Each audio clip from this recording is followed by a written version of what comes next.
ঢাকার 2 সিটি কর্পোরেশনের কর্তৃপক্ষ কোরবানির পশুর বর্জ্য শতভাগ অপসারণের দাবি করলেও মহানগরী অনেক জায়গায় এখনও রয়ে গেছে কোরবানির বর্জ্য।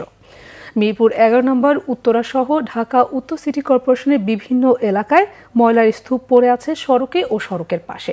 কোরবানির পশুর বিভিন্ন বর্জ্য ও বস্তা যেখানে সেখানে পড়ে আছে।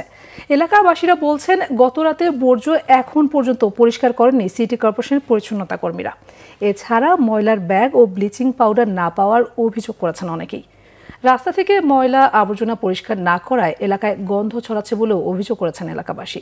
গতকাল কোরবানির বর্জ্য অপসারণ নিয়ে সংবাদ সম্মেলনে ঢাকা উত্তর সিটি প্রশাসক দাবি করেছিলেন, এবারের ঈদে 85% বর্জ্য পরিষ্কার করার কথা।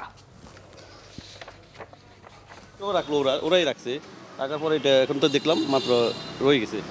কর্পোরেশনের ঊর্ধ্বতন কর্তৃপক্ষ যদিও পর্যাপ্ত থাকে, নিচের দিকে যারা দায়িত্বে আছে তাদের মধ্যে অবহেলা আছে।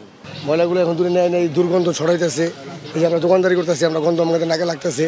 সিটি কর্পোরেশন লোক সব জায়গায় ময়লা নিতেছে, আমাদের ময়লা নিতেছে না।